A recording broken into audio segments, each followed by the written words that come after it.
الحمد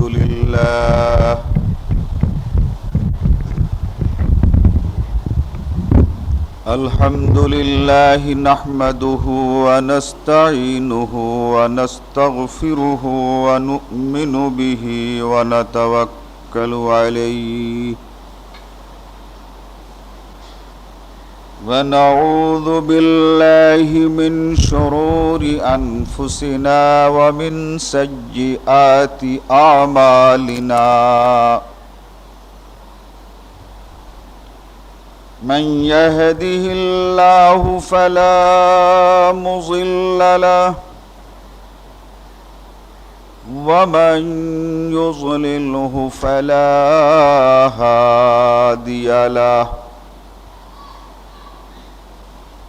ونشهد أن لا إله إلا الله وحده لا شريك له ونشهد أن محمدًا عبده ورسوله أما بعد فإن خير الحديث كتاب الله وخير الهدي هدي محمد صلى الله عليه وسلم وشر الأمور محدثاتها وكل محدثة بدعة وكل بدعة ضلالة وكل ضلالة في النار أعوذ بالله من الشيطان الرجيم بسم الله الرحمن الرحيم وإذا جاء الذين يؤمنون بآياتنا وإذا جاءك الذين يؤمنون بآياتنا فقل سلام عليكم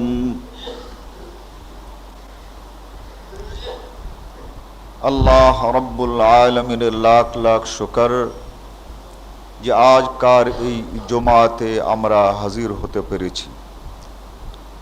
নবী মুহাম্মদুর রাসূলুল্লাহ সাল্লাল্লাহু আলাইহি ওয়াসাল্লামের উপরে লাখো সালাত ও সালাম, যার হেদায়েত পেয়ে আমরা ন্যায় এবং সত্যকে জানতে বুঝতে পেরেছি, অবলম্বন করার তৌফিক পেয়েছি। আজকের খুতবার বিষয় হলো সালাম একটি ইবাদত। আমরা যেমন নামাজ পড়ি, এটা আল্লাহর ইবাদত, রোজা রাখি, এটাও যেমন ইবাদত, হজ করি, এটাও যেমন ইবাদত, তেমনি করে সালাম করা, সালাম দেওয়া, এটাও ইবাদত। সূরা আনআম 6 নম্বর সূরা এবং 54 নম্বর আয়াতে আল্লাহ তাআলা ইরশাদ করেন, وَإِذَا جَاءَكَ الَّذِينَ يُؤْمِنُونَ بِآيَاتِنَا, হে রাসূল, যারা আমার আয়াতগুলোর উপরে ঈমান এনেছে, এরা যখন তোমার কাছে আসবে, ফাকুল, তখন তাদের জন্য বলবে সালামুন আলাইকুম। ফাকুল বলবে, এটা আল্লাহ রাব্বুল আলামিনের নির্দেশ। আকিমুস সালাত, নামাজ কায়েম করো, এটা যেমন আল্লাহরই নির্দেশ, তেমনি করে এই সালাম এটা আল্লাহরই নির্দেশ। ফালিয়াসুমহু, রমজানের মাস যদি তোমরা পাও তাহলে তোমাদেরকে রোজা রাখতে হবে। এই রোজা রাখার নির্দেশ যে আল্লাহর পক্ষ থেকে, সেই আল্লাহই বলেছেন ফাকুল সালামুন আলাইকুম। এই সালামুন আলাইকুম, এই সালাম তোমাদেরকে বলতে হবে। রসুলকে নির্দেশ দিয়ে আমাদের সকলকে এই নির্দেশের আওতাভুক্ত করেছে। এ সালাম সম্পর্কে আমাদের বেশ কিছু বিষয় জানতে হয়, যেমন সালামের হুকুম, কিভাবে সালাম কাকে দিতে হবে, সালামের ফজিলত কি, সালাম কি শব্দ দিয়ে আমাদের দেওয়া উচিত, কে সালাম প্রথম দেবে, সালামের জবাব হবে কি, মজলিসকে কেমন করে সালাম দিতে হবে, যদি কেউ মজলিসকে সালাম দেয় তাহলে এই জবাব কেমন করে দিতে হবে, সকলেই কি একসঙ্গে চেঁচিয়ে উঠবে? এরপরে মহিলাদিগকে সালাম করা, ঘরে গিয়ে সালাম করা, অমুসলিমকে সালাম করা যাবে কিনা, অমুসলিম সালাম যদি দিয়েই ফেলে তাহলে তার জবাব কিভাবে দিতে হবে, বিদ্যার্থীকে সালাম করা যাবে কিনা, কোনো এক জায়গাতে মুসলিম অমুসলিম সবাই এক জায়গায় বসে আছে, তখন আমি সালাম কিভাবে করব না করতে পারবই বা কিনা, এরপরে মুসাফাহা করা ইত্যাদি সালামের বিষয় আমাদের অনেক কিছু জানার আছে। আজকের এই খুতবা এই সালাম সংক্রান্ত ব্যাপারে, যেটা আমরা সবসময় দিয়ে আসি, এর মধ্যেই আমাদের অনেকটা ভুল হয়ে যায়। যদি আজকের এই একটি খুতবায় পরিপূর্ণ না হয় তাহলে আগামী খুতবায় ইনশাআল্লাহ আর বাকিটা পূর্ণ করা হবে।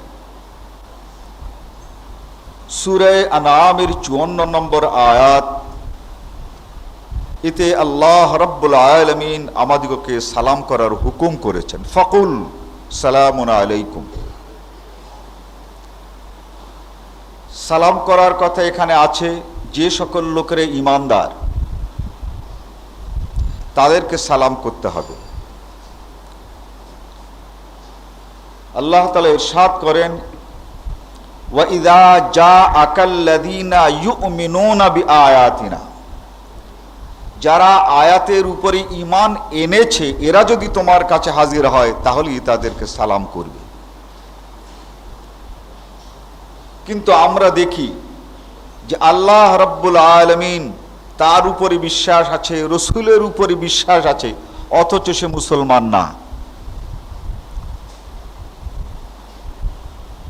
আল্লাহ তাআলা ইরশাদ করেন, ওয়ামিনান নাস মান ইয়াকুলু আমান্না বিল্লাহি ওয়া বিল ইয়াউমিল আখির ওয়া মা হুম বিমুমিনিন। হে রাসূল, এমন অনেক লোক আছে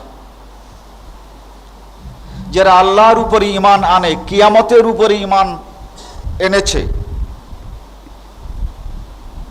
ওয়া মা হুম বিমুমিনিন, আসলে কিন্তু তারা ঈমানদার নয়। যেমন খ্রিস্টানরাও আল্লাহকে বিশ্বাস করে, কিয়ামতকেও বিশ্বাস করে, তবু তারা মুসলমান নয়। কেন? তারা শিরক করে। ইহুদিরাও কিন্তু আল্লাহকে বিশ্বাস করে, নবীকে বিশ্বাস করে, হযরত মূসাকে বিশ্বাস করে,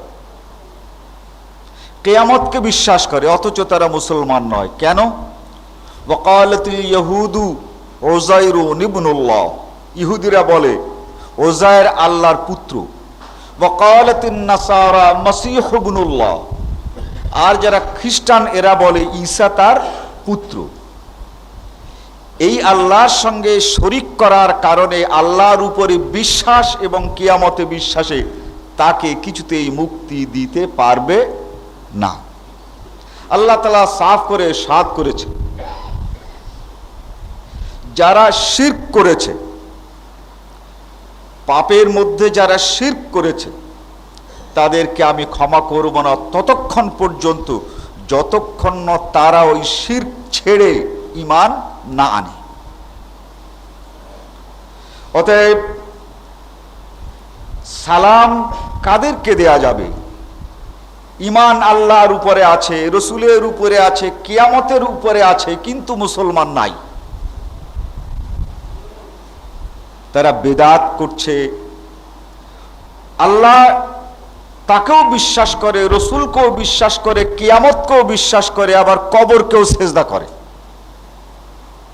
এই কবরকেও সেজদা করে, আল্লাহকে বিশ্বাস করে, কিয়ামতকে বিশ্বাস করে, কোরআনকে বিশ্বাস করে, পীর সাহেবকেও বিশ্বাস করে। বলছে পীর সাহেবের কাছেও আল্লাহ তাআলা কানে কানে অনেক কিছু বলেন, উনিও কাশফ কেরামতে অনেক কিছু পান। তাহলে বোঝা যাচ্ছে আল্লাহ রাব্বুল আলামিনের প্রেরণ কোরআন আর রসুলের মাঝে শেষ হয় নাই, পীরদের মাঝে এখনই জিয়াই রাখছেন। অথচ আল্লাহ তাআলা ইরশাদ করেন যে নবী অর্থাৎ যাদের কাছে সংবাদ দিব আর তোমাদের কাছে যারা সংবাদ দিবে, এই সংবাদও আমার শেষ, আর এই সংবাদ দাতাও শেষ। নবী মানে সংবাদদাতা। তাহলে সালাম কাকে দেয়া যাবে? সূরা তাহা 20 নম্বর সূরার 47 নম্বর আয়াতে আল্লাহ তাআলা ইরশাদ করেন, আসসালামু আলা মান ইত্তাবাল হুদা।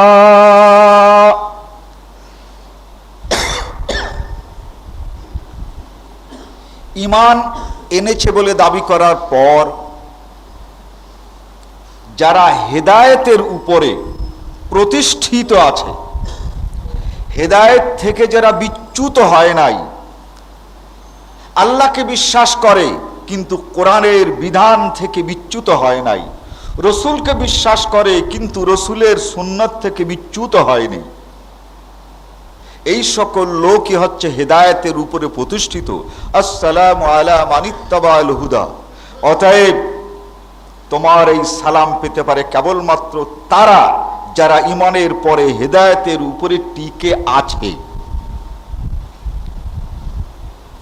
আন আম্মার ইবনে ইয়াসির قال قدمت على اهلي وقد شققت يدي فخلقوني بزعفران।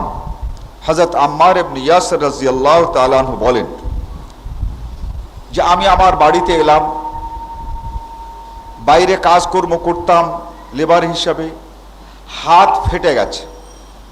অনেক সময় শীতের দিনে হাত ফাটে, ঠোঁট ফাটে, এইরকম আমার 2 হাত ফেটে গেছে। ফাশাকাত ইয়াদাইয়া ফাখালাকুনি বিজাফরান। আমার স্ত্রী আমার ওই ফাটা হাতে লাল রং, জাফরান রং দিয়ে আমার 2 হাত লাল করে দিল। ফাগাদাউতু আলা নবী সাল্লাল্লাহু আলাইহি ওয়াসাল্লাম। সকাল বেলায় আমি আল্লাহর নবীকে গিয়ে সালাম করলাম। ছিলাম বাইরে, মদিনার বাইরে ছিলাম, এলাম মদিনায়। রাত্রের বেলায় স্ত্রী আমার 2 হাত রং করে দিল জাফরান দিয়ে। সকাল বেলায় ফজরের নামাজ পড়ে আমি আল্লাহর নবীকে সালাম করলাম। ফালাম ইয়ারুদ্দা আলাই। আল্লাহর নবী আমার সালামের জবাব দিলেন না। ওয়ালাম ইউরাহাবু বি।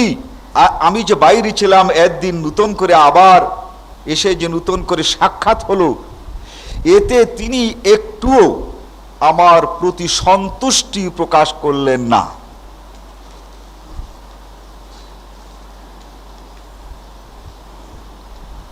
ক্বালা, আল্লাহর নবী বললেন, ইযহাব ফাগসিল হাযা আনকা। যাও, হাতটি ধুয়ে ফেলো। এই শরীয়তের মধ্যে, মুসলমানের মধ্যে এক নূতন অবস্থার সৃষ্টি করেছে তুমি। এই নূতনত্ব ইসলাম গ্রহণ করে না। ফাগসিল হাযা আনকা, এটা তুমি করেছো, এটা আল্লাহর দ্বীন এবং শরীয়তের বিধান নয়। ফাযাহাবতু ফাগাসালতুহু সুম্মা জিতু ওয়াকাদ বাকিয়া আলাইয়া মিনহু রাদউন, আমি চলে গেলাম, হাত ভালো করে ধুইলাম, তবুও রং পুরোপুরি যায়নি, একটু একটু দেখা যায়। ফাসাল্লামতু ওয়ালাম ইয়ারুদ্দা আলাইয়া ওয়ালাম ইউরাহহাবু বি, আল্লাহ রাসূল আমার সালামের জবাব দিলেন না এবং আমাকে একটু স্বাগত জানালেন না। ওয়াকালা ইযহাব, তিনি দেখে বললেন যাও, ফাগসিল, ধুয়ে ফেলো তোমার হাত আবার, হাযা আনকা, এটা এই ইসলামের মধ্যে মুসলমান সমাজে তোমার এক নূতন আবিষ্কার। ফাযাহাবতু ফাগাসালতুহু, এরপরে আমি ধুইলাম, এবার আর আমার হাতে রং নাই। ফাসাল্লামতু আলাইহি, এরপর আমি সালাম দিলাম। ফারাদ্দা আলাইয়া, তিনি আমাকে সালামের জবাব দিলেন। ফারাহহাবু বি, এরপরে তিনি আমাকে স্বাগত জানালেন, জিজ্ঞাসা করলেন কেমন আছো, কেমন ছিলে, ইত্যাদি ইত্যাদি জিজ্ঞাসা করলেন। ইমাম আবু দাউদ কিতাবুস সুন্নাহ 2 নম্বর খণ্ড, আরবি 632 নম্বর পৃষ্ঠা, মাকতাবায়ে রশিদিয়া দিল্লি, এখানে বাব বাঁধেন তারকুস সালাম আলা আহলিল আহওয়া। রাসূল সাল্লাল্লাহু আলাইহি ওয়াসাল্লাম, হাযা আনকা, এটা তোমার একটি সৃষ্টি, এটা একটি বিদআত। ইমাম আবু দাউদ বলেন তাই পৃথিবীর কোন বিদআতিকে সালাম দেওয়া যাবে না। আল্লাহর নবী সালাম দেয়া বন্ধ করেছিলেন আম্মার ইবনে ইয়াসারের, যেহেতু তিনি এক নূতন একটা কিছু করেছিলেন। ঠিক এভাবে শরীয়তের মধ্যে যদি কোথাও কেউ কোনো নূতন কিছু করে, ওই ব্যক্তিকে সালাম দেয়া জায়েজ নাই। তারকুস সালাম আলা আহলিল আহওয়া, দুঃখের বিষয় আবু দাউদ এ পর্যন্ত তরজমা হয় নাই, তরজমা তো হয়েছে কিন্তু ছেপে এখনো বের হয় নাই। এজন্য আমি আবু দাউদের আরবির বরাত দিলাম। তাহলে স্পষ্ট হচ্ছে আসসালামু আলা মান ইত্তাবাআল হুদা, যারা হেদায়েতের উপরে প্রতিষ্ঠিত, অর্থাৎ যারা বিদআত করে না, এই রকমের লোকদেরকে সালাম দেওয়া যায়, আর যারা বিদআতি তাদেরকে সালাম দেওয়া যায় না। কেউ কেউ পিঠ বাঁচাবার জন্য বলছেন, সালাম তো দূরের কথা, তাদের পিছনে নামাজও পড়া যায়। তার কারণ পিঠ বাঁচাতে হবে, নামাজ না পড়লে অসুবিধা, যে সুবিধা ভোগ করার জন্য দরকার হলে বেদাতির পিছনে নামাজও পড়া যায়। অথচ যেখানে আল্লাহর নবী সালামটি পর্যন্ত দিলেন না, বেদাত তার হাত থেকে সম্পূর্ণ দূর হওয়ার পর তারপরে তিনি সালামের উত্তর দিলেন। সালামের ফজিলত কি, এই ইবাদত, আল্লাহ তাআলা যে সালাম আমাদেরকে দিতে বলেছেন, অহরহ আমরা সালাম দেই। আমরা ভেবে দেখিনি অনেক সময় যে এই সালামের মর্যাদাটা কি। মিশকাত 9ম শ্রেণীর পাঠ্য, হাদিস নম্বর 4403, ইমদাদিয়া লাইব্রেরি, অর্থাৎ ইমদাদিয়ার যে মাওলানা নূর মোহাম্মদ আজমি সাহেবের, এর 9ম নম্বর খণ্ড, 4424 নম্বর হাদিস। আন আব্দুল্লাহ ইবনে আমর ইন্না রাজুলান সাআলা রাসূলুল্লাহ সাল্লাল্লাহু আলাইহি ওয়াসাল্লাম আইয়ুল ইসলাম খায়রুন ক্বালা তুতঈমুত তাআম ওয়া তাকরাউস সালাম। এক ব্যক্তি এসে বলল, ইয়া রাসূলুল্লাহ, আমরা যে সহজ কাজগুলো করি, যে কাজগুলো আমাদের জন্য খুব সোজা ও সহজ, এর মধ্যে সবচেয়ে শ্রেষ্ঠ আমল কোনটি? তিনি বললেন তুতঈমুত তাআম, তোমার জন্য যদি সম্ভব হয় তাহলে একজন ক্ষুধার্ত মানুষকে খাওয়ায় দেবে। তোমার জন্য যদি সহজ হয়, আর্থিক সঙ্গতি যদি তোমার থাকে, তাহলে কোনো একজন ক্ষুধার্ত ব্যক্তিকে খাওয়াবার চেয়েতে আর বড় কোনো নেকি নাই। সালাম, আর যদি আর্থিক সঙ্গতি তেমন না থাকে তাহলে তুমি সালাম করবে, সালামেও সেই একই সওয়াব পাবে। সহজলভ্য যত সওয়াবের কাজ আছে তার মধ্যে সবচেয়ে উত্তম হচ্ছে এই সালাম। এত এই সালামের ফজিলত, কিন্তু এই সালামের মধ্যে আমাদের যে কত বিকৃতি এসেছে, কত যে কিন্তু এসে গেছে, এটা আমরা হিসাব করে দেখি না। এই সালাম সহজ এবং সরল, সহজ এবং সরল মনেই মানুষ মানুষকে দেবে। এরপরে কথা ওঠে যে সালাম আমরা দেব কেমন করে। যারা আরব রাষ্ট্রগুলো ঘুরে আসেন তারা অনেকেই দেখেন, অথবা অনেক আরবরা সালাম দেয় সালামুন আলাইকুম। আমাদের লোকেরা ভাবে যে সালাম তো দিতে হয় আসসালামু আলাইকুম, আরে বলো সালামুন আলাইকুম, এতেই সালাম হয়ে গেল। সালাম দেওয়ার জন্য আল্লাহর বিধানে দুটো বাক্য আছে। আল্লাহ তাআলা সূরা আনআমের 54 নম্বর আয়াতে আল্লাহর নবীকে সালাম শিখান, ফাকুল সালামুন আলাইকুম।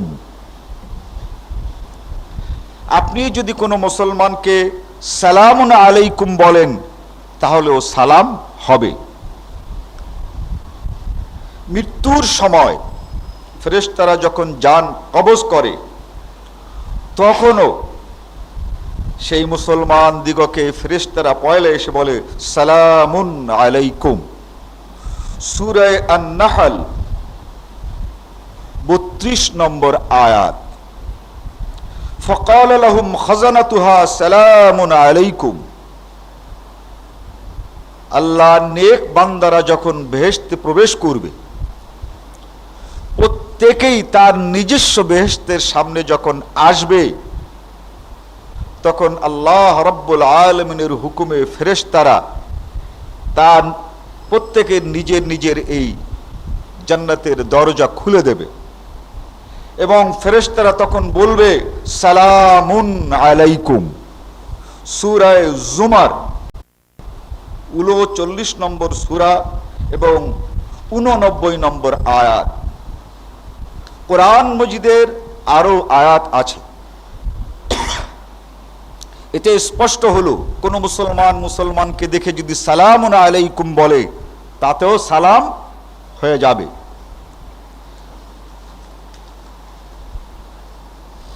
আন আবি হুরায়রা قال قال رسول الله صلى الله عليه وسلم خلق آدم على صورته طوله 60 ذراعا। রাসূল সাল্লাল্লাহু আলাইহি ওয়াসাল্লাম বলেন যে হযরতে আদম আলাইহিস সালাতু ওয়াস সালামকে আল্লাহ রাব্বুল আলামিন আল্লাহর আকৃতি তৈরি করেছিলেন। আল্লাহর যে আকৃতি, এই আকৃতি দিয়ে তুলহু 60 যিরাআ। আদম সেই দিন লম্বায় ছিলেন 60 হাত। ফালাম্মা খালাকাহু, যখন তার সৃষ্টি সমাপ্ত হলো, ক্বালা ইযহাব আদম, ওইখানে ফেরেশতারা বসে আছে সকলে, তুমি যাবে যে সালাম করবে। তো সালাম শিখাবে কে, কেমন করে সালাম করতে হয়? আল্লাহ রাব্বুল আলামিন বললেন ফাসাল্লিম আলা উলাইকান নাফার হুম নাফারুম মিনাল মালাইকাতি জুলুস। তুমি যাদেরকে সালাম করবে ওরা বসে আছে আর ওরা সকলেই ফেরেশতা। আল্লাহ তাআলা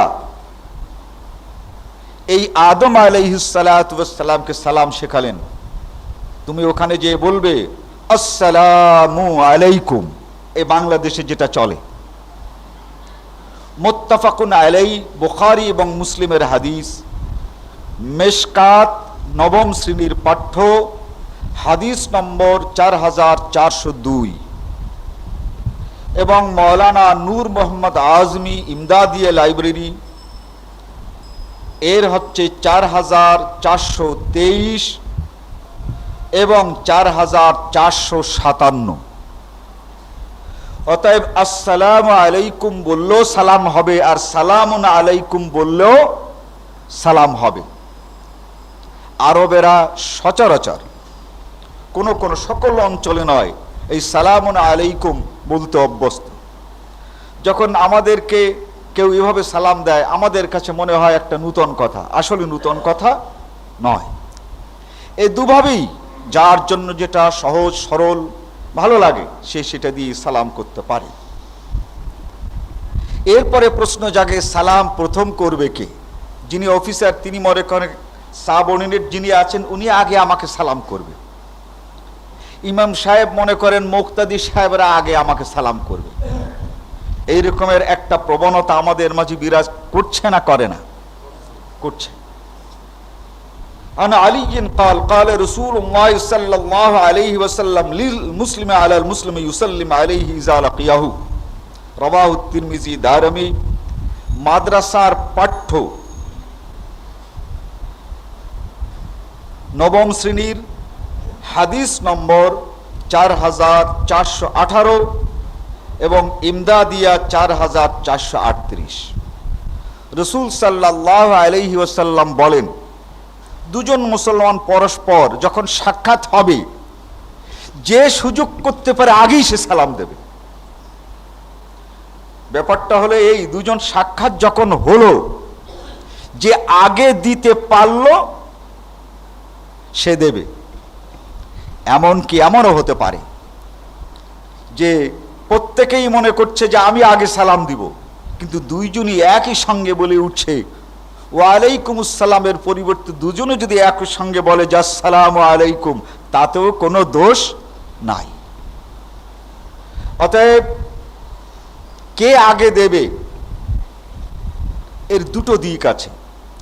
একটা হচ্ছে সালাম আমি আগে দেব, কিন্তু আমার বন্ধু আগে দিয়েই ফেলেছে, আমি ওয়ালাইকুম আসসালাম বললাম। আর একটা ভাব আছে যে ও আগে আমাকে সালাম দেবে, তারপরে আমি তাকে সালামের জবাব দেব। এই মানসিকতা নিয়ে যদি কেউ সালামের আদান প্রদান করে, তাহলে সেটা ইবাদতে পরিণত হবে না, এ হবে অহংকার, এক অহংকারীর সালামের জবাব। আর আল্লাহ তাআলা অহংকারীকে কখনোই ভালোবাসেন না। আন আবি হুরায়রা قال قال رسول الله صلى الله عليه وسلم يسلم الراكب على الماشي। কোন ব্যক্তি চলে যাচ্ছে কোন যানবাহনে অথবা হেঁটে, এর মধ্যে আল্লাহর রাসূল ইরশাদ করেন যে এখানে যে ব্যক্তি কোনো যানবাহনে যাচ্ছে, যারা দাঁড়িয়ে আছে তারা হয়তো যানবাহনকে খেয়াল নাও তো করতে পারে। অতএব যে ব্যক্তি যাচ্ছে কোনো যানবাহনে, তাকেই আগে সালাম করতে হবে, যাতে করে যারা দাঁড়িয়ে আছে বা কোনো অবস্থান করছে তাদের দৃষ্টি আকৃষ্ট হতে পারে। ঠিক যে ব্যক্তি হেঁটে যাচ্ছে আর যারা দাঁড়িয়ে আছে বা বসে আছে, হেঁটে যাওয়া মানুষটাকে তারা লক্ষ্য করতে না পারে। ওয়াল মাশি আলা রাক আল কায়েদ, যারা দাঁড়িয়ে আছে, যে চলে যাচ্ছে সে দাঁড়িয়ে থাকা ব্যক্তিগুলোকে সালাম দিয়ে আকৃষ্ট করবে।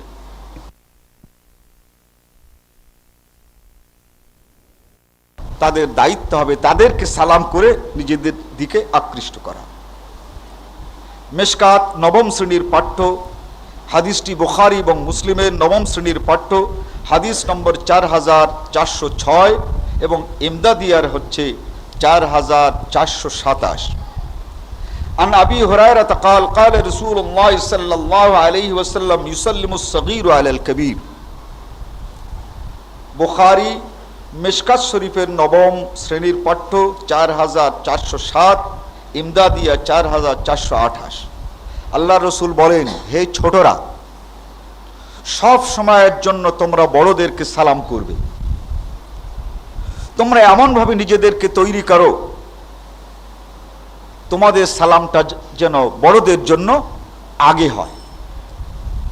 ইউসাল্লিমুস সগীরু আলাল কবীর। তাই আমরাও আমাদের বাচ্চাদেরকে শিখাবো যাতে করে তারা কাউকে দেখে আগে সালাম করে। এভাবে সালাম পরস্পরকে দিতে হবে। যারা বড় তারা ছোটদেরকে সালাম করার জন্য চাইবে না যে ছোটরা আগে সালাম করুক। প্রথম হাদিসে কি আছে? ইজা লাকিয়া। তারাও দেওয়ার জন্য, ছোটদেরকে সালাম দেওয়ার জন্য চেষ্টা করবে। আর ছোটদেরকে আল্লাহর নবী শেখান, বড়রা যেন তোমাদেরকে আগে সালাম করতে না পারে, আদব কায়দা হিসেবে তোমরা যেন আগে সালাম করতে পারো। সালামের জবাব কিভাবে দিতে হবে? কেউ আসসালামু আলাইকুম বললো বা সালামুন আলাইকুম বললো। আন আবি হুরায়রা قال قال رسول الله صلى الله عليه وسلم قال آدم السلام عليكم। রাসূল সাল্লাল্লাহু আলাইহি ওয়াসাল্লাম বলেন যে আদম আলাইহিস সালাতু ওয়াসসালামকে আল্লাহ রাব্বুল আলামিন শিখিয়েছিলেন যে তুমি ফেরেশতাদেরকে বলবে আসসালামু আলাইকুম, যেমন আমরা বলি। কিন্তু ফেরেশতারা জবাব দিল ফাকালু আসসালামু আলাইকা রাহমাতুল্লাহ। ফেরেশতারা বেশি বললেন রাহমাতুল্লাহ। ফেরেশতারা জবাব দিল, যেহেতু আদম একা, অনেক তো নয়, তাই ব্যাকরণের দৃষ্টিতে জবাব দিয়েছে। ফাকালু, সকল ফেরেশতারা উত্তর দিল আসসালামু আলাইকা ওয়া রাহমাতুল্লাহ। তাহলে ফেরেশতাদেরকে আল্লাহ তাআলা সালাম শিখালেন তাতে একটু বেশি, ওয়া রাহমাতুল্লাহ বেশি। হাদিস নবম শ্রেণীর পাঠ্য 4502, ইমদাদিয়া 4423, 4402 আর ইমদাদিয়ার হচ্ছে 4423। তাহলে আল্লাহর নবীর শিখানো, আল্লাহ রাব্বুল আলামিনের শিখানো এই সালামের তারতম্য হলো, কেউ যদি আসসালামু আলাইকুম বলে তাহলে আপনি তার উত্তরে বলবেন ওয়া রাহমাতুল্লাহ, আসসালামু আলাইকুম ওয়া রাহমাতুল্লাহ। عن عمران بن حسين إن رجلا جاء إلى النبي صلى الله عليه وسلم فقال السلام عليكم فرد عليه। ইমরান ইবনে হুসাইন বলেন যে আমি আল্লাহর নবীর কাছে বসেছিলাম, একটি লোক এসে আল্লাহর নবীকে বলল আসসালামু আলাইকুম। এরপরে রাসূল সাল্লাল্লাহু আলাইহি ওয়াসাল্লাম জবাব দিলেন, সুম্মা জালাসা, লোকটি বসে গেল। ফাকালা আশারা, রাসূল সাল্লাল্লাহু আলাইহি ওয়াসাল্লাম বললেন, যে ব্যক্তি সালাম দিল আর আমি যে জবাব দিলাম, এক একজনার 10টি করে আল্লাহ রাব্বুল আলামিন নেকি লেখালেন, নেকি দিলেন, রহমত 10টি করে রহমত তার উপরে নাজিল হলো। সুম্মা জা আখার, আরেক ব্যক্তি এলেন, ফাকাল আসসালামু আলাইকুম ওয়া রাহমাতুল্লাহি ওয়া বারাকাতুহু, আসসালামু আলাইকুম ওয়া রাহমাতুল্লাহ। আরেক ব্যক্তি এলেন, তিনি এসে বললেন আসসালামু আলাইকুম ওয়া রাহমাতুল্লাহ, ওই ওয়া রাহমাতুল্লাহটুক বেশি বললেন।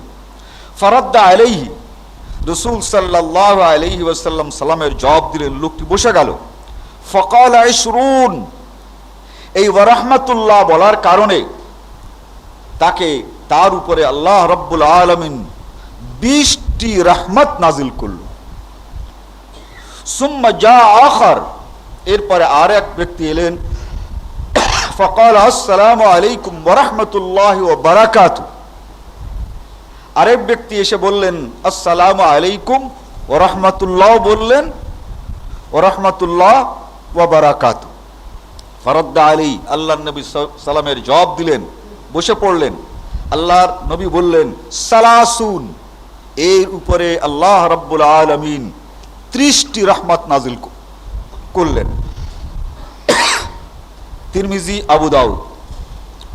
সুম্মা আতা আখার, এরপরে এলেন আর এক ব্যক্তি, তিনি এসে সালাম দিলেন, আসসালামু আলাইকুম ওয়া রাহমাতুল্লাহি ওয়া বারাকাতুহু ওয়া মাগফিরাতুহু। আসসালামু আলাইকুম বলার পর রহমাতুল্লাহ ওয়া বারাকাতুহু ওয়া মাগফিরাতুহু, ফাকালা আরবাউন, আল্লাহর নবী বললেন এর উপরে 40টি মেহেরবানি, 40টি রহমত নাজিল হলো। এরপরে বললেন ওয়াকালা হাকাযা তাকুন আল ফাযাইল, যে বলতে পারে এইভাবে 10 করে আল্লাহ রাব্বুল আলামিন তাকে বাড়িয়ে দেবেন। মিশকাত মাদ্রাসার পাঠ্য, নবম শ্রেণী, হাদিস নম্বর 4419,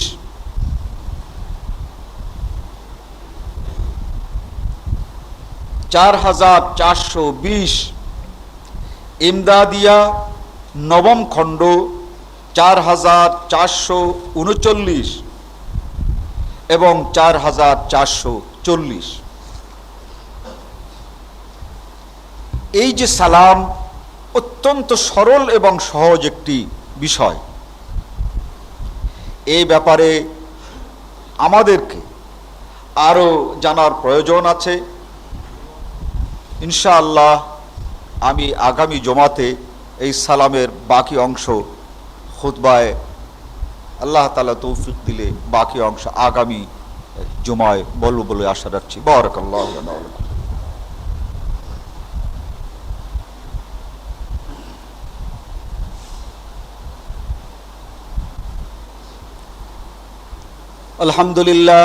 আলহামদুলিল্লাহ নাহমাদুহু ওয়া নাস্তাঈনুহু ওয়া নাস্তাগফিরুহু ওয়া নু'মিনু বিহি ওয়া নাতাওয়াক্কালু আলাইহি ওয়া নাউযু বিল্লাহি মিন শুরুরি আনফুসিনা ওয়া মিন সাইয়্যাতি আ'মালিনা মান ইয়াহদিহিল্লাহু ফালা মুযিল্লা লাহু ওয়া মান ইউযলিলহু ফালা হাদিয়া লাহু ওয়া নাশহাদু আল লা ইলাহা ইল্লাল্লাহু ওয়াহদাহু লা শারীকা লাহু ওয়া নাশহাদু আন্না মুহাম্মাদান আবদুহু ওয়া রাসূলুহু। আম্মা বা'দ, আউযু বিল্লাহি মিনাশ শাইতানির রাজীম। বিসমিল্লাহির রহমানির রহিম। إن الله وملائكته يصلون على النبي يا أيها الذين آمنوا صلوا عليه وسلموا تسليما اللهم صل على محمد وعلى آل محمد كما صليت على إبراهيم وعلى آل إبراهيم إنك حميد مجيد اللهم بارك على محمد وعلى آل محمد كما باركت على إبراهيم وعلى آل إبراهيم إنك حميد مجيد। গত জুমার আগের জুমায় বা হতে পারে গত জুমায় বলেছিলাম ইমাম সাহেব সম্পর্কে। অনেক প্রশ্ন এমন আছে পারস্পরিক আলোচনার বিষয় হয়, এভাবে কোনো প্রশ্ন যখন বিশদ হবে তখন সেটা কেবলমাত্র খুতবাতেই সামান্য জবাব দিয়ে বিষয়টি পরিষ্কার হয় না। এভাবে যাদের প্রশ্ন আরও আছে আপনারা ইনশাআল্লাহ আলোচনা করলে, আমার কাছে আসলে আলোচনা করলে, নিজেরা কিছু রেফারেন্স দেখলে, প্রত্যেকের কাছে যে রেফারেন্স আছে তার চেয়ে তো আরও অতিরিক্ত রেফারেন্স দেখলে বিষয়টা ক্লিয়ার হয়। তো আপনারা আসলে ইনশাআল্লাহ ওই সকল প্রশ্নের উত্তর দেওয়া যাবে। ফাজকুরুনি আযকুরুকুম ওয়াশকুরুলি ওয়া লা তাকফুরুন। আলহামদুলিল্লাহ আলহামদুলিল্লাহি নাহমাদুহু ওয়া নাস্তাঈনুহু ওয়া নাস্তাগফিরুহু ওয়া নু'মিনু বিহি ওয়া নাতাওয়াক্কালু আলাইহি ওয়া নাউযু বিল্লাহি মিন শুরুরি আনফুসিনা ওয়া মিন সাইয়্যাতি আ'মালিনা من يهده الله فلا مضل له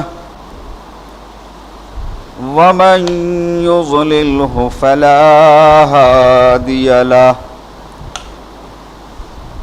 ونشهد أن لا إله إلا الله وحده لا شريك له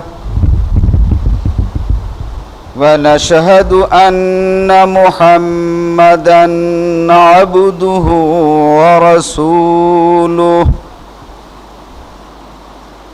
أما بعد فإن خير الحديث كتاب الله وخير الهدي هدي محمد صلى الله عليه وسلم الأمور محدثاتها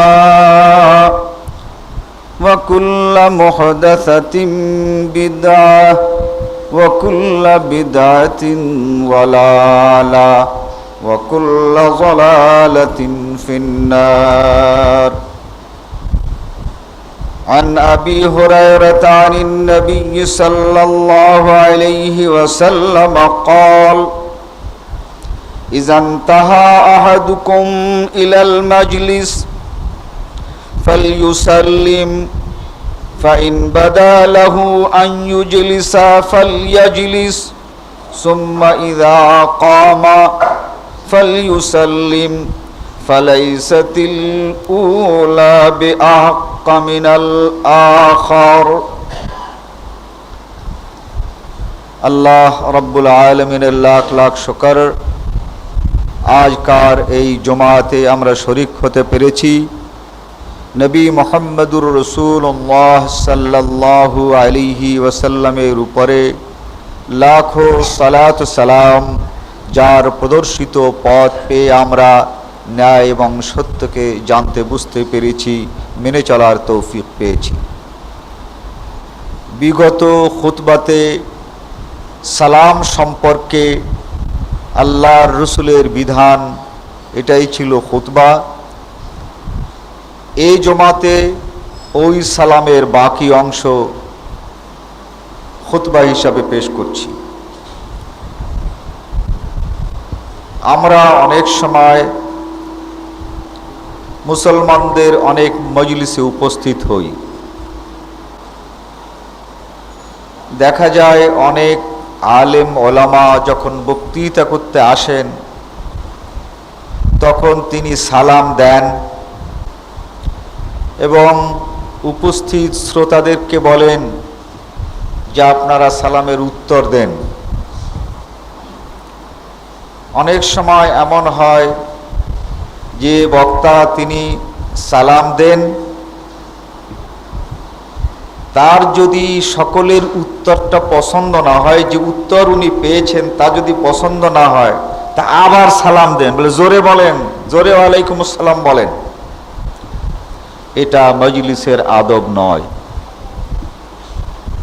হযরতে আবু হুরায়রা রাদিয়াল্লাহু তাআলা আনহু বলেন যে রাসূল সাল্লাল্লাহু আলাইহি ওয়াসাল্লাম বলেছেন, ইজান তাহা আহাদুকুম ইলাল মাজলিস, কোন মজলিসে যখন তুমি পৌঁছাবে, ফালইউসাল্লিম, তুমি তাদেরকে সালাম দেবে। ফাইন বাদালাহু আন ইউজলিসা, যদি সেই মজলিসে তোমাকে বসতে হয় বসো। সুম্মা ইজা কামা, যখন ওই মজলিস থেকে আবার উঠে চলে যেতে চাও, ফালইউসাল্লিম, এই যাওয়ার সময় তোমরা অবশ্যই সালাম করবে। ফালাইসাতিল উলা বিআহাক্কা মিনাল আখার, এই চলে যাওয়ার সময় যে সালামটা করবে এই সালাম কিন্তু উপস্থিত হয়ে সালামের চেয়েতেও অনেক বড়। বিআহাক, এসে যে সালামটি করলে তার চেয়েতেও অধিক মর্তবার সালাম হচ্ছে যখন তোমরা ওই মজলিস থেকে চলে যাবে সেই সময়কার সালাম।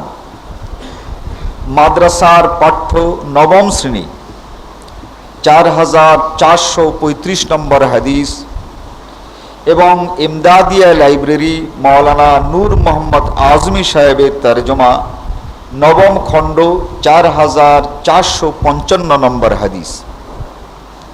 হাদিসটি মূল কিতাব তিরমিজি এবং আবু দাউদ থেকে আনা হয়েছে। কিন্তু আমাদের মাঝে আমরা যে ভুলটা করি, আসবার সময় সালাম দেই ঠিকই বটে, যখন এলাম তখন সালাম দেই, কিন্তু যাবার সময় অনেকে আমরা সালাম দেই না। অথচ রাসূল সাল্লাল্লাহু আলাইহি ওয়াসাল্লাম ইরশাদ করেছেন, ফালাইসাতিল উলা বিআহাক্কি মিনাল আখার, প্রথম সালামের চেয়েতে দ্বিতীয় সালামটা অধিক গুরুত্বপূর্ণ। আন আলী ইবনে আবি তালিব আনিন নবী সাল্লাল্লাহু আলাইহি ওয়াসাল্লাম قال ইউজজিউ আনিল জুলুসে আন ইয়ারুদ্দা আহাদুহুম। আগেই বলেছি, কোনো সম্মানিত লোক যখন আসেন মজলিসে কিছু বলবার জন্য, এটা আমাদের দেশের একটা রেওয়াজ হয়ে গেছে যে তিনি সালাম করলে সকলে মিলে খুব উচ্চ কণ্ঠে সালামের উত্তর দিতে হবে। অথচ হাদিস বলছে, আন আলী ইবনে আবি তালিব, হযরত আলী রাদিয়াল্লাহু তাআলা আনহু বলেন যে রাসূল সাল্লাল্লাহু আলাইহি ওয়াসাল্লাম ইরশাদ করেন, ইউজজিউ আনিল জুলুসি আন ইয়ারুদ্দা আহাদুহুম।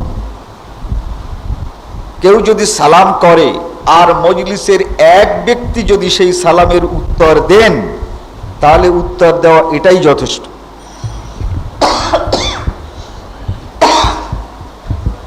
কিন্তু আমাদের দেশে অভ্যাস দেখা যাচ্ছে, অনেক সময় অনেক সম্মানিত হুজুর জবাব দিল, এতে খুব সন্তুষ্ট হয় না, আবার বলে যে জোর করে সালাম দেন। কেউ দুইবার দেয় ছাড়ে জবাব, কেউ তিনবারও দেয়, এরপরেও সন্তুষ্ট হতে পারেন না, যে বোধহয় আপনারা সাগু খেয়ে আসছেন, আপনারা উত্তর জোর করে দিতে পারলেন না। এটা সুন্নতের খেলাফ। কোনো এক ব্যক্তি যদি ওই মজলিসের মধ্য থেকে উত্তর দিয়ে দেয়, তাহলেই মজলিসের পক্ষ থেকে উত্তর পাওয়া যথেষ্ট। মাদ্রাসার পাঠ্য নবম শ্রেণী, হাদিস নম্বর 4423, আর ইমদাদিয়া লাইব্রেরি নবম খণ্ড 4443। আমরা অনেক সময় মহিলাদেরকে সালাম করি না। অনেক সময় কোনো পরিচিত মহিলাও যদি আমরা জানি, তবুও কিন্তু আমরা সালাম করিনি। এটা আমাদের একটা বাঙালি হিসেবে বদভ্যাস। আন জারীর ইবনে আব্দুল্লাহ ইন্না রাসূলুল্লাহ সাল্লাল্লাহু আলাইহি ওয়াসাল্লাম মাররা আলা নিসওয়াতিন ফাসাল্লামা আলাইহিন্না। জারীর ইবনে আব্দুল্লাহ রাদিয়াল্লাহু তাআলা আনহু বলেন যে আল্লাহ রাসূল যাচ্ছিলেন, আমিও তার সাথে ছিলাম। এক জায়গাতে কিছু মহিলা ছিলেন, তাদেরকে যখন আমরা অতিক্রম করে যাচ্ছিলাম, আল্লাহ রসুল তাদেরকে উচ্চস্বরেই সালাম দেন, মহিলাদেরকে উচ্চস্বরেই সালাম দেন। ফাসাল্লামা আলাইহিন্না। কিন্তু আমাদের ভিতরে মহিলাদের সালাম, মহিলাদিগকে সালাম দেওয়ার এই প্রচলন কম। এই প্রচলন কম হওয়ার কারণে আমরা মহিলাদেরকে সালাম দেই না। এই হাদিসটি মাদ্রাসার পাঠ্য নবম শ্রেণী 4422 এবং ইমদাদিয়া লাইব্রেরির নবম নম্বর খণ্ডের 4442।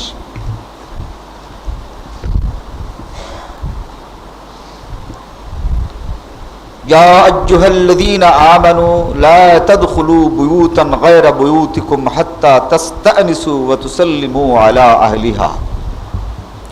আমরা কোনো লোককে ডাকতে যাই, তার বাড়ির কাছে গিয়ে তার দরজায় আমরা নক করি, আওয়াজ দেই, যাতে করে তিনি শোনেন। এটা সুন্নত তরিকা নয়। সূরা আন-নূর 27 নম্বর আয়াতে আল্লাহ তাআলা ইরশাদ করেন, যদি তোমরা অন্য কোনো ভাইয়ের বাড়ির দরজায় গিয়ে থাকো, তাহলে সেখানে সর্বপ্রথম তোমরা সালাম করবে। তার দরজা বন্ধ থাকুক অথবা দরজা খোলা থাকুক, দরজা খোলা পেয়েই ঘরের মধ্যে চলে যাবে না বা বাড়ির মধ্যে চলে যাবে না। ওয়া তুসাল্লিমু আলা আহলিহা, ওই দরজায় গিয়ে সালাম করবে, আসসালামু আলাইকুম বলবে। রাসূল সাল্লাল্লাহু আলাইহি ওয়াসাল্লাম ইরশাদ করেছেন, এই সালাম একবার নয়, দুইবার নয়, 3 বার সালাম করো। যদি তুমি বুঝতে পারো বাড়ির ভিতরে লোক আছে কিন্তু সালামের উত্তর দেয়নি, তাহলে তুমি ফিরে আসো, তবুও ঘরের ভিতরে প্রবেশ করবে না। একজন সাহাবী হযরত ওমর তাকে আসতে বললেন। তিনি আসলেন, দরজা খোলা পেলেন। তিনি আসসালামু আলাইকুম একবার বললেন। হযরত ওমরকে নড়াচড়া করতে দেখেন, কিন্তু হযরত ওমর কোনো উত্তর দিলেন না। সাহাবী ঘরে ঢুকলেন না। আবার তিনি সালাম করলেন। হযরত ওমরের নড়াচড়া অনুভব করেন, কিন্তু হযরত ওমর বের হননি, তিনি ঘরে ঢুকলেন না। আবার তিনি সালাম করলেন। হযরত ওমরকে দেখলেন এবার, যেহেতু হযরত ওমর সালামের কোনো উত্তর দিলেন না এবং বেরোলেন না, তাই এই সাহাবী আবু মুসা আশআরী রাদিয়াল্লাহু তাআলা আনহু তিনি ঘরের ভিতরে ঢুকলেন না। যখন চলে যাচ্ছেন, হযরত ওমর রাদিয়াল্লাহু তাআলা আনহু বেরিয়ে বলছেন, থামো, যাচ্ছ কোথায়? বলে, আমি আপনাকে এই আপনার বাড়ির সামনে তিনবার সালাম দিলাম, আপনি সালামের উত্তর দিলেন না। এর দ্বারা আমি মেনে নিলাম যে এখন আপনার বাড়িতে প্রবেশ করা আপনি পছন্দ করেন না, তাই চলে যাচ্ছে। তখন তিনি জিজ্ঞাসা করলেন, তুমি এটা পেলে কোথায়? বলে, এটাই তো আমি আল্লাহর নবী মুহাম্মদুর রাসূলুল্লাহ সাল্লাল্লাহু আলাইহি ওয়াসাল্লাম থেকে শিখেছি। বলে, তুমি শিখলে আর আমি শিখতে পারলাম না। এইভাবে কোনো বাড়ির সামনে গিয়ে সালাম করতে হবে তিনবার, জবাব না পেলে চলে যেতে হবে, এটা তুমি ছাড়া আর কেউ জানে কিনা তুমি সাক্ষী নিয়ে আসো। তোমার একার কথায় আমি একথা বিশ্বাস করে নিতে পারছি না। সাহাবী বাইরে বেরোলেন। এই ঘটনার সময় কারা কারা ছিল মনে পড়ে অনেকের কথা, এখন তাদের দেখা পাবো কিনা, আবার ওমরের কাছে নিয়ে যেতে হবে, একটু বিপদের কথা। কিছুদিন এগিয়েই এ সাহাবী আর একজন সাহাবী পেয়ে গেলেন, নিয়ে হযরত ওমরকে সাক্ষাৎ করালেন, বলে যে আর একজন সাক্ষী এই। তো হযরত ওমর রাদিয়াল্লাহু তাআলা আনহু তিনি সালামের এই হাদিসটি জানতেন না। এর বিস্তারিত বিবরণ মিশকাত শরীফে মাদ্রাসার পাঠ্য এই নবম শ্রেণীর যে পাঠ্য বইটা আছে, এতে প্রথম পরিচ্ছেদে আরো ঘটনা লম্বা আছে পাবে। এই হাদিস থেকে প্রমাণ হয় যে সকল সাহাবীরা সকল হাদিস জানতেন না। হযরত ওমর রাদিয়াল্লাহু তাআলা আনহু সালামের মতো এই হাদিসটি জানতেন না। তিনি আর দুজন সাহাবীর কাছ থেকে এটা শিখে নিলেন। এভাবে সকল আলেমদের সকল কথা জানা থাকবে, আসলে কথাটা ঠিক নয়। অনেকের অনেক কথা নাও জানা থাকতে পারে। সূরা নূর এই আয়াতের দৃষ্টিতেই আল্লাহর নবী এই আদব শিখিয়েছিলেন, কোনো লোকের বাড়ির সামনে গিয়ে উপস্থিত হলে তার দরজায় সালাম দেয়া, এটাই হচ্ছে সুন্নত। অনেক লোক আমরা এমন আছি যে বাড়িতে যাই, নিজের ঘরে যাই, সেখানে সালাম দেওয়ার কোনো প্রয়োজন অনুভব করি না। সূরা নূর 61 নম্বর আয়াতে আল্লাহ তাআলা ইরশাদ করেন, ফাইজা দাখালতুম বুয়ুতান ফাসাল্লিমু আলা আনফুসিকুম, তোমরা যখন নিজেরা নিজেদের ঘরে প্রবেশ করো, নিজের ঘরেই যখন তোমরা আসো, ফাসাল্লিমু আলা আনফুসিকুম, তোমার ওই ঘরে তোমার যারা আপনজন আছে তাদেরকে সালাম করো। ফাসাল্লিমু, এটা আল্লাহর নির্দেশ। ফাসাল্লিমু আলা আনফুসিকুম, তোমার মা, তোমার মেয়ে, তোমার স্ত্রী, তোমার পিতামাতা যারাই আছেন তাদেরকে সালাম করো।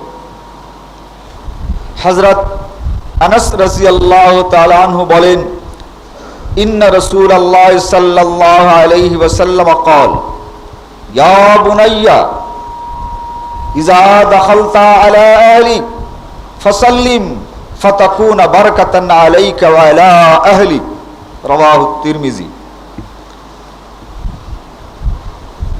হযরত আনাস রাদিয়াল্লাহু তাআলা আনহু, তিনি রাসূল সাল্লাল্লাহু আলাইহি ওয়াসাল্লামের একজন খাদেম ছিলেন, খেদমত করতেন, বয়স খুব কম ছিল। রাসূলের সঙ্গে তার যখন প্রথম পরিচয় হয় আসমাউর রিজাল দেখে যেটা অনুমান করা যায়, তখন তার বয়স 12 থেকে 13 বছর ছিল। হযরত আনাস রাদিয়াল্লাহু তাআলা আনহু বলেন যে একদিন আল্লাহর নবী ইরশাদ করছেন এই বলি, ইয়া বুনাইয়া, হে আমার প্রিয় পুত্র, হে আমার প্রিয় পুত্র। অথচ আনাস রাদিয়াল্লাহু তাআলা আনহু কিন্তু রাসূল সাল্লাল্লাহু আলাইহি ওয়াসাল্লামের ছেলে না, তবু এই স্নেহে তিনি ডাকছেন ইয়া বুনাইয়া, হে আমার প্রিয় পুত্র শোনো। ইজা দাখালতা আলা আহলিক, তুমি যখন তোমার ঘরে বাবা মায়ের কাছে যাবে, ঘরে যখন যাবে, ফাসাল্লিম আলা আহলিক, তখন তাদের সকলকে সালাম করবে। তাকুনা বারাকাতান আলাইকা, তুমি যদি এই আপনজনদেরকে সালাম করো তো আল্লাহ রাব্বুল আলামিন তোমার উপরে বরকত নাজিল করবে। ওয়ালা আহলিক, এবং তোমার এই পরিবারের যাদের যাদেরকে সালাম দেবে সকলের উপরে আল্লাহ তাআলা বরকত নাজিল করবেন। এই হাদিসটি মিশকাত শরীফের এই সালামের অধ্যায়ের 2 নম্বর পরিচ্ছেদে আছে। আরবি নম্বর আমি উল্লেখ করেছি, কিন্তু এখানে এই বাংলা নম্বরটি আমি তুলতে ভুল করেছি। 9 নম্বর এবং মাদ্রাসার পাঠ্য মিশকাতের 2 পরিচ্ছেদ। আন আনাসিন قال ان رسول الله ان رسول الله صلى الله عليه وسلم مر على غلمان فسلم عليهم متفق عليه। হযরত আনাস বলেন যে রাসূল সাল্লাল্লাহু আলাইহি ওয়াসাল্লাম কয়েকটি ছেলে পেলে ছিল, তারা বসেছিল, তাদের কাছ থেকে আল্লাহর নবী যাচ্ছেন। এই ছোট্ট ছোট্ট ছেলেদেরকে আল্লাহর নবী সালাম দিলেন, তারপরে তাদের কাছ থেকে অতিবাহিত হলেন।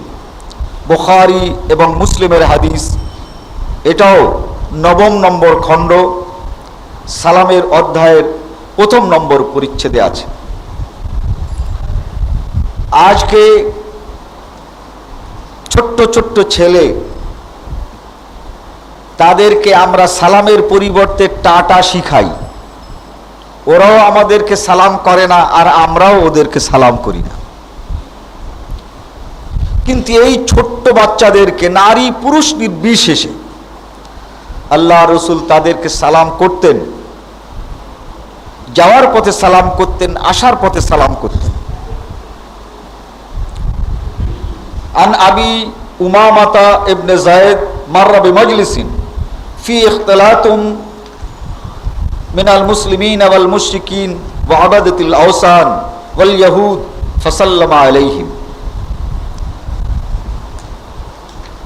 সাহাবী আবু উসামা ইবনে যায়েদ বলেন, আল্লাহ রাসূলের সঙ্গে আমরা ছিলাম, আমরা এমন এক জায়গায় উপস্থিত হলাম যেখানে মুসলমানরাও বসে আছে, মুশরিকরাও বসে আছে, মূর্তি পূজকরাও বসে আছে, ইহুদিরাও বসে আছে, সবাই এক জায়গায় বসা। অর্থাৎ মনে করেন সেখানে যারা মূর্তি পূজা করে তারাও আছে, মুসলমানও আছে। এই মূর্তি পূজকরা তো সালাম পাবে না, যেহেতু আগের খুতবায় বলেছি আসসালামু আলা মানিত্তাবাল হুদা। মূর্তি যারা পুজো করে আর মুসলমান এক মজলিসে আছে, এখন সালাম কিভাবে দেওয়া যাবে বা দেওয়া যাবে কিনা। মুশরিকিন আবাদাতুল আওসান, যারা মুশরিক এবং মূর্তি পূজক, এরাও বসা, ইহুদিরাও বসা। রাসূল সাল্লাল্লাহু আলাইহি ওয়াসাল্লাম এখানে সালাম করলেন, ইন্নামাল আমালু বিন নিয়াত, মুশরিকদেরকে নয়, ইহুদিদেরকে নয়, সালাম করলেন তিনি মুসলমান দিগকে। এভাবে যখন কোনো মজলিস থাকবে তখন আপনাকে সালাম করতে হবে, আপনি আপনার নিয়ত অনুযায়ী সালাম করবেন। এখন কেউ যদি বলে ওখানে একটা হিন্দু লোক বসা ছিল আর হুজুরও বসা ছিল, আপনি সালাম দিলেন কারে? প্রশ্ন হতে পারে কিনা? আপনি বলেন ভাই আমি সালাম হুজুরকেই দিয়েছি, বলে আলাদা করে কিছু তো বললেন না, বলে ওটা তো আল্লাহর ব্যাপার, ওই হুজুরও বুঝেছে আমিও বুঝেছি। সমস্ত মুসলমানের মধ্যে যদি এই শিক্ষাটা বিস্তার লাভ করে যে এভাবে যখন মানুষ বসা থাকবে তো মুসলমান মুসলমানকে সালাম দেবে, আর ওর ভিতর থেকে যে মুসলমান সে সালামের উত্তর দিবে, এই সবক যদি মুসলমানদের জানা জানি থাকে তাহলে কোনো জায়গায় হিন্দুরা আর খ্রিস্টানরা বসে থাকাও মুসলমান দিগকে সালাম থেকে বঞ্চিত করতে পারে না, আর কেউ বঞ্চিত হবে না। এখন এই সালামের কথা যদি জানা না থাকে যে আমি অন্তর থেকে সালাম করছি কাকে, এটা যদি জানা না থাকে, বলে অতগুলো লোক, ওর মধ্যে হিন্দুরাও বসা আছে খ্রিস্টানরাও বসে, সালাম কাকে দেয়, যেন মোটেও সালাম দেই নেই, এটা কিন্তু মুসলমানদের নিয়ম নয়। মেশকাত মাদ্রাসার পাঠ্য নবম শ্রেণী, হাদিস নম্বর 4414, আর ইমদাদিয়া নবম খণ্ড, হাদিস নম্বর 4434। আন আবি হুরায়রা قال لا تبدو السلام اليهود والنصارى। হযরতে আবু হুরায়রা বলেন যে তোমরা প্রথমে ইহুদি অথবা খ্রিস্টানদেরকে সালাম করবে না, তোমরা মুসলমানদেরকে সালাম করবে। কিন্তু যদি কোথাও দেখা যায় কেবলমাত্র খ্রিস্টানরা আছে অথবা ইহুদিরা আছে, লা তাবদুল ইয়াহুদ ওয়ান নাসারা, হাদিস নম্বর 4635। রাসূল সাল্লাল্লাহু আলাইহি ওয়াসাল্লাম প্রথমে ইহুদি এবং নাসারাদেরকে সালাম করতে নিষেধ করেছেন। প্রশ্ন জাগে, ইহুদি অথবা খ্রিস্টান যদি আগেই আপনাকে সালাম করে বসে তাহলে আপনি করবেন কি? আপনি তো পয়লা দিলেন না। আন আনাস قال قال رسول الله صلى الله عليه وسلم اذا سلم عليكم اهل الكتاب فقولوا وعليكم। যদি আহলে কিতাব খ্রিস্টান অথবা ইহুদিরা সালাম করে তাহলে তার জবাবে ফাকুলু, তুমি বলতে পারো ওয়ালাইকুম, এর চেয়ে বেশি নয়। তার কারণ এই হাদিসটি মাদ্রাসার পাঠ্য নবম, হাদিস নম্বর 4411 এবং ইমদাদিয়ার নবম খণ্ড 4432। এই হাদিসটি এর একটু আগেই দীর্ঘ বেশ একটা হাদিস পাবেন। হযরতে আয়েশা সিদ্দিকা রাদিয়াল্লাহু তাআলা আনহা বসা ছিলেন। একটা ইহুদি এসে রাসূল সাল্লাল্লাহু আলাইহি ওয়াসাল্লামকে সালামের মতো কিছু দিল। হযরত আয়েশা সিদ্দিকা ব্যাপারটি বুঝতে পারলেন। এই ইহুদি এসে আসসালামু আলাইকুমের পরিবর্তে বলল আসসালামু আলাইকুম। সালাম শব্দের অর্থ শান্তি, আর সাম শব্দের অর্থ প্লেগ, মহামারী, অশান্তি। তো রসুলকে এসে বলছে যে আপনার উপরে এই অশান্তি, এই মহামারী নাজিল হোক। আল্লাহ রসুল টের পেয়েছেন, হযরত আয়েশা সিদ্দিকাও শুনে ফেলেছেন। হযরত আয়েশা সিদ্দিকা খুব রাগ হয়ে গেছেন। রাসূল সাল্লাল্লাহু আলাইহি ওয়াসাল্লাম তাকে থামায় বললেন যে তোমাকে আর বেশি কিছু বলার দরকার নাই, তুমি বলবো ওয়ালাইকুম, তোমার উপর।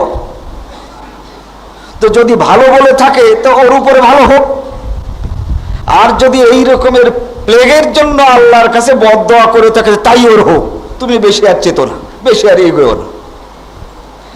এই জন্য ইহুদি আর খ্রিস্টানরা যদি কখনো সালাম করে, তাহলে ওদের মনে যদি ভালো থাকে, তাহলে আপনি উত্তর দিলেন ঠিক আছে তোমার ভালো তোমার থাক, ওয়ালাইকুম মানে তোমার ভালো তোমার থাক। আপনি আবার বাড়ায় ওয়ালাইকুম আসসালাম বলতে যাবেন না। রাসূল সাল্লাল্লাহু আলাইহি ওয়াসাল্লাম এভাবে ইহুদি এবং খ্রিস্টানদের সালাম ওয়ালাইকুম বলেই দিতে বলেছেন। প্রশ্ন জাগে, অনেক জায়গায় অনেক হিন্দুরা সালাম মুখস্থ করে ফেলেছে এবং দস্তুর মতো আপনাকে আসসালামু আলাইকুমই বলে। এখন আপনি করবেন কি? ইহুদি খ্রিস্টান তো বুঝলাম, এখন হিন্দুরা যদি দেয়?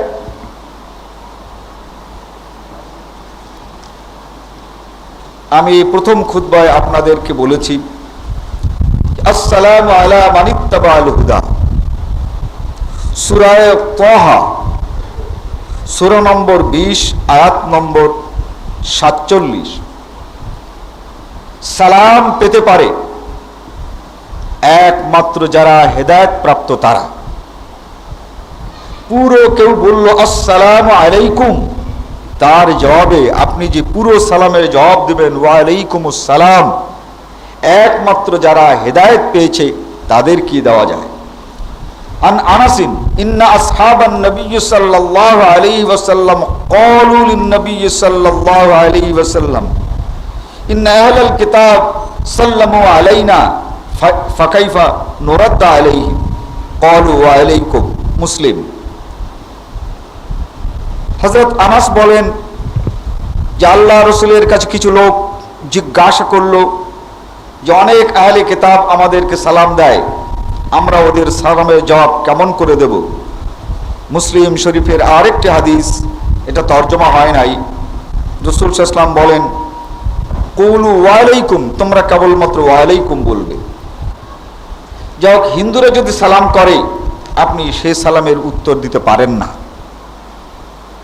তার কারণ সালামের উত্তর দেওয়াও সালাম, সালামের উত্তরও তো বলতে হবে ওয়ালাইকুম আসসালাম। এই সালামের শেষে যে কথাটি আছে, হাদিস নম্বরটা এখানে তোলা হয়নি, মাদ্রাসার পাঠ্য 4452। এই মুসাফাহা কাকে বলে? আল কামুসুল মুহিত আল আখযু বিল ইয়াদ। এক ব্যক্তির ডান হাত আর এক ব্যক্তির ডান হাত, দুই ডান হাতে করমর্দন করাকে আরবিতে বলা হয় মুসাফাহা। আল কামুসুল মুহিত আরবি একটি অভিধান, এর 292 নম্বর পৃষ্ঠা।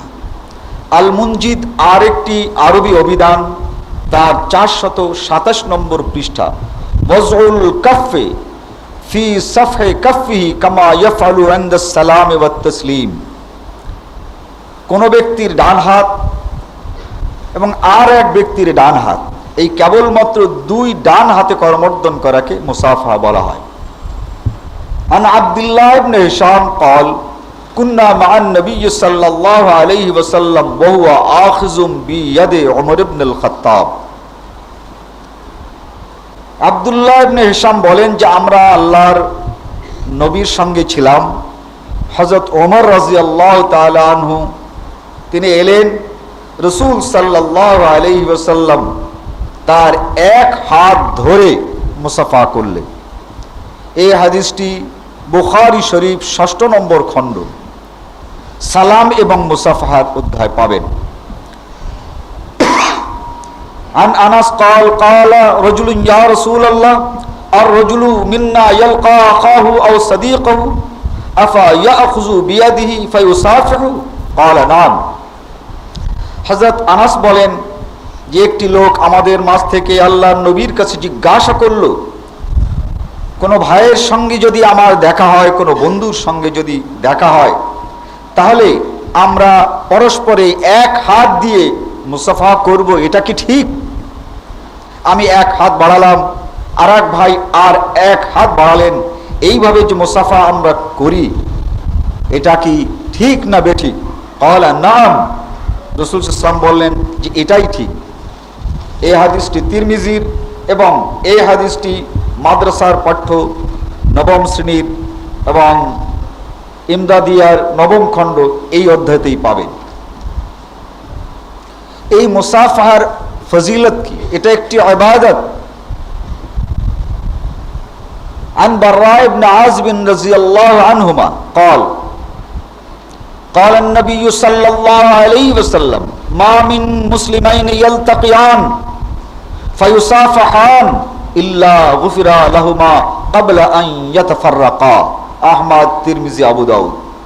বাররা ইবনে আযিব বলেন যে রাসূল সাল্লাল্লাহু আলাইহি ওয়াসাল্লাম বলেছেন, দুজন মুসলমান যখন পরস্পরকে সালাম করল, এরপরে মুসাফাহা করল, এই দুই হাত পরস্পরে মিলালো, এই মিলানোতে ইল্লা গুফিরা লাহুমা ক্বাবলা আন ইয়াতাফাররাকা, ওই মুসাফাহাত করলো, করার পর যখন এই মুসাফাহাত ছাড়লো, হাত যার যার নিল, এই নেয়ার আগে আল্লাহ তাআলা তাদের জীবনের সকল গুনাহ খাতা মাফ করে দিলেন।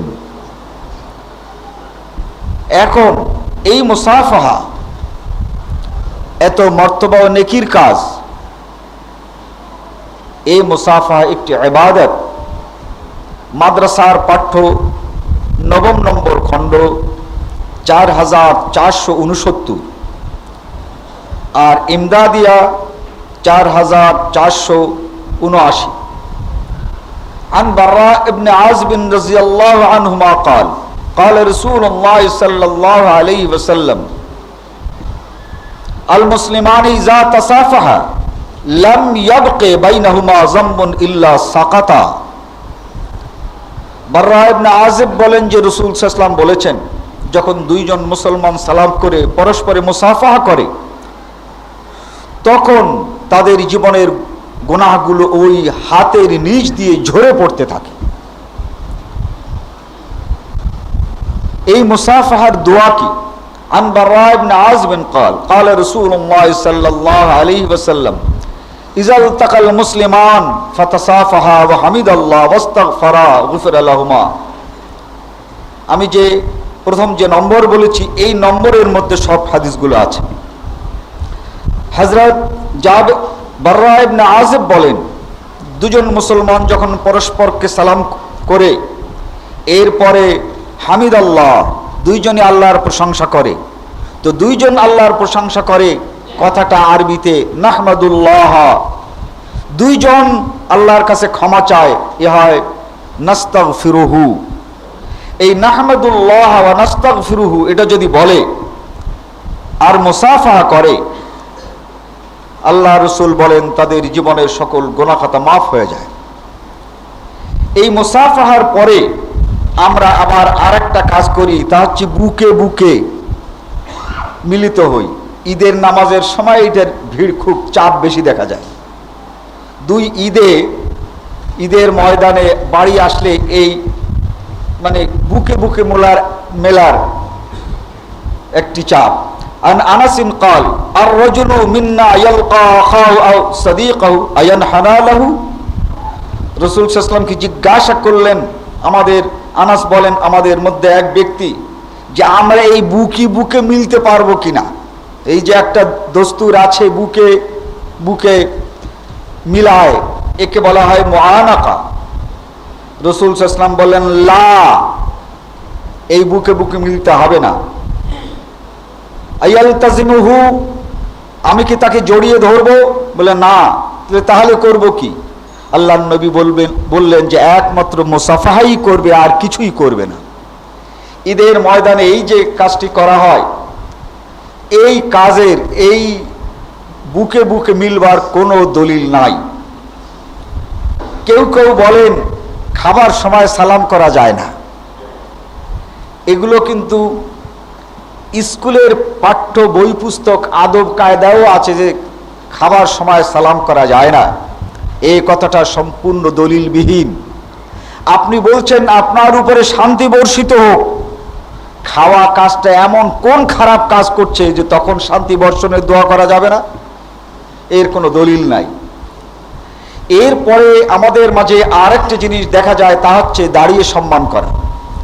আন আনাস ইবনে মালিক قال لم يكن شخص احب اليهم من رسول الله صلى الله عليه وسلم وكانوا اذا راوه لم يقوموا لما كراهيه لذلك। হযরত আনাস ইবনে মালিক তিনি বলেন যে আল্লাহ রসুলের চেয়েতে আমরা দুনিয়ার কাউকে ভালোবাসি না। মিশকাত শরীফের এই নবম খণ্ডের ভিতরে একটা আলাদা পরিচ্ছেদ পাবেন, দাঁড়িয়ে সম্মান করা। এখানে এই হাদিসগুলো পাবেন মিশকাতের নবম শ্রেণীর পাঠ্য, এর মধ্যে দাঁড়িয়ে সম্মান।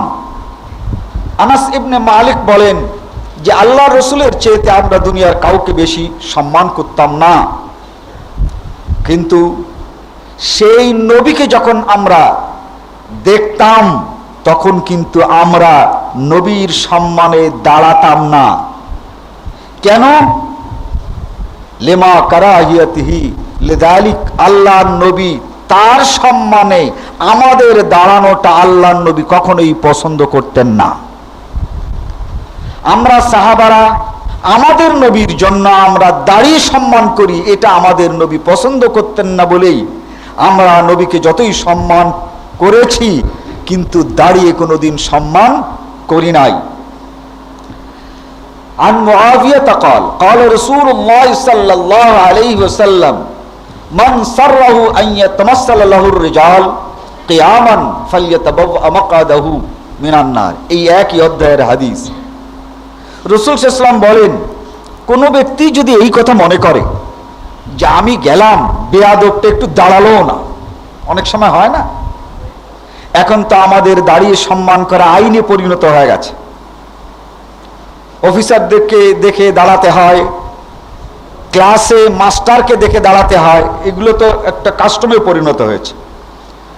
রাসূল সাল্লাল্লাহু আলাইহি ওয়াসাল্লাম বলেন, কোনো ব্যক্তি যদি এই ভাবে যে সম্মান করতে সে কেন দাঁড়ালো না, অর্থাৎ দাঁড়িয়ে সম্মান করুক এই যদি কেউ চায়, তাহলে আমি বদদোয়া করছি যে এই লোকের ঠিকানা যেন জাহান্নাম হয়।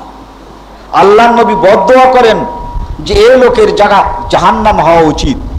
তার কারণ দাঁড়িয়ে সম্মান এটা একমাত্র আল্লাহ রাব্বুল আলামিনের জন্য আমাদের উপরে ফরজ করা হয়েছে, তাই না? নামাজটা দাঁড়িয়ে পড়তে হয়।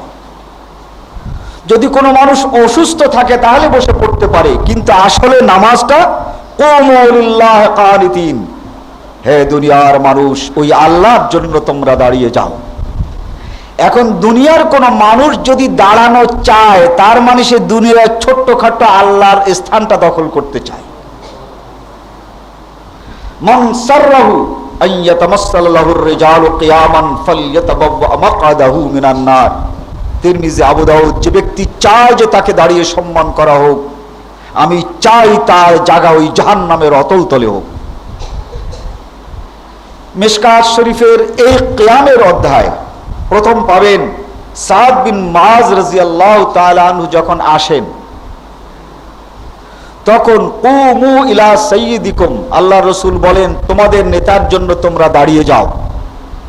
তো অনেকে বলে যে এই তো আল্লাহর রাসূল দাঁড়িয়ে সম্মান দেখাতে বলেছেন, অতএব আমরা যদি কোনো হুজুর আর পীর সাহেবের জন্য একটু দাঁড়াই তাহলে একদম আমরা আল্লাহ হয়ে যাব। এই কথা আপনি বলে ফেলে দিলেন। নেপথ্যে একটি পূর্ণাঙ্গ কাহিনী আছে, তা হচ্ছে এই খান্দকের যুদ্ধে বনু কুরাইজা নাম করে একটি গোত্র মুসলমানদের সঙ্গে বিশ্বাসঘাতকতা করেছিল। আর এই বনু কুরাইজা আর মদিনার খাজরাজি যারা ছিল তাদের সঙ্গে তাদের বন্ধুত্ব ছিল। মদিনায় খাজরাজিরা ছিলেন বেশি, বনু কুরাইজা ছিল কম। তা আগের দিনের আন্তর্জাতিক নিয়ম অনুযায়ী বড় দলের সঙ্গে লিয়াজু মেনটেন করে চলতে হয়, বন্ধুত্ব মেনটেন করে চলতে হয়। তাই মদিনায় এই বনু কোরাইজারা খাজরাজিদের সঙ্গে বন্ধুত্ব করে চলতো, কোনো বিপদ আপদে তাদেরকে ডাকত। খান্দকের যুদ্ধে যখন আল্লাহর নবী নিশ্চিত হলেন জিবরাইলের মাধ্যমে যে এই বনু কোরাইজারা তোমাদের সঙ্গে যে শান্তির চুক্তি করেছিল ভঙ্গ করেছে এবং বিশ্বাসঘাতকতা করেছে, যাও বনু কোরাইজার সঙ্গে যুদ্ধ করতে যাও। বনু কোরাইজা তাদের একটি কেল্লা ছিল, আল্লাহ রসুল 19 দিন পর্যন্ত তাদেরকে ঘিরে রাখলেন। তারা বুঝতে পারল যে রেহাই পাওয়ার কোনো উপায় নাই। তখন তারা বলল, মুসলমানরা আমাদের জন্য যে সিদ্ধান্ত গ্রহণ করে আমরা সেই সিদ্ধান্ত মানি। রাসূল সাল্লাল্লাহু আলাইহি ওয়াসাল্লামের সামনে যারা খাজরাজি ছিলেন তারা বললেন, ইয়া রাসূলুল্লাহ, এই বনু কোরাইজা আমাদের বন্ধু, অতএব সিদ্ধান্তটা আপনি নিজে না করে সিদ্ধান্তটা যদি আমাদের উপরে ছেড়ে দেন তাহলে আমরা এই সিদ্ধান্তটা করলে খুশি হব। এই সময় সাদ বিন মুআজ ছিলেন মদিনার আউসীদের সরদার। এই সাদ বিন মুআজ খান্দকের যুদ্ধে আহত হয়ে বাড়িতে ছিলেন। তিনি এই বনু কোরাইজার এই যুদ্ধে শরীক হতে পারেন নাই। রাসূল সাল্লাল্লাহু আলাইহি ওয়াসাল্লাম জিজ্ঞাসা করলেন, হে খাজরাজিরা, তোমরা কার বিচার মেনে নিতে রাজি আছো? আমি তার বিচার মানতে রাজি আছি, ডাকো তাকে। সকলে বলল যে আমাদের সরদার সাদ বিন মুআজ তিনি অসুস্থ, হে আল্লাহর নবী, তাকে যদি আনান তাহলে সে যে ফয়সালা দেবে আমরা খাজরাজির সেই ফয়সালা মেনে নিব। তিনি একটি উটের পিঠে সওয়ার হয়ে আসছিলেন, তিনি অসুস্থ ছিলেন, তার পায়ে জখম ছিল। তিনি যখন এই বনু কোরাইজাতে আসেন, এই বিচারের জায়গাতে আসেন, তখন আল্লাহর নবী বলেন যে তাকে নামাও, তোমরা ওঠো, উঠে গিয়ে তাকে নামাও। যেহেতু তাকে বাড়ির থেকে আসার পথে কেউ উঠে তুলে দিয়েছে, তার পা জখমি, অতএব তাকে নামাতে হলে তোমাদের কাউকে না কাউকে যেতে হবে। এই হচ্ছে কুমু ইলা সাইয়্যিদিকুম, তোমরা তোমাদের নেতাকে নামাও, যাও তাকে নিয়ে আসো। তাই একদল সাহাবা গিয়ে হযরত সাদ বিন মুআজকে নামিয়ে নিয়ে আসেন। মিশকাত শরীফে এই ঘটনাটা সংক্ষেপ করে দিয়েছে। এই পুরো ঘটনাটাই আপনারা বুখারী শরীফের কিতাবুল মাগাজিতে এই বনু কোরাইজার যুদ্ধে বিস্তারিত পাবেন। অতএব এখানে যে আল্লাহর নবী দাঁড়াতে বলেছেন সম্মানের জন্য না, এক আহত মুজাহিদকে উটের উপর থেকে নামাবার জন্য দাঁড়াতে বলেছেন, এই সম্মানের জন্য না। আল্লাহ রাব্বুল আলামিন আমাদেরকে তার আহকাম জানবার তৌফিক দেন এবং মানবার তৌফিক দেন। বারাকাল্লাহু। আলহামদুলিল্লাহ, আলহামদুলিল্লাহ নাহমাদুহু ওয়া নাস্তাঈনুহু ওয়া নাস্তাগফিরুহু ওয়া নু'মিনু বিহি ওয়া নাতাওয়াক্কালু আলাইহি ওয়া নাউযু বিল্লাহি মিন শুরুরি আনফুসিনা ওয়া মিন সাইয়্যাতি আ'মালিনা। মান ইয়াহদিহিল্লাহু ফালা মুযিল্লা লাহু ওয়া মান ইউযলিলহু ফালা হাদিয়া লাহু।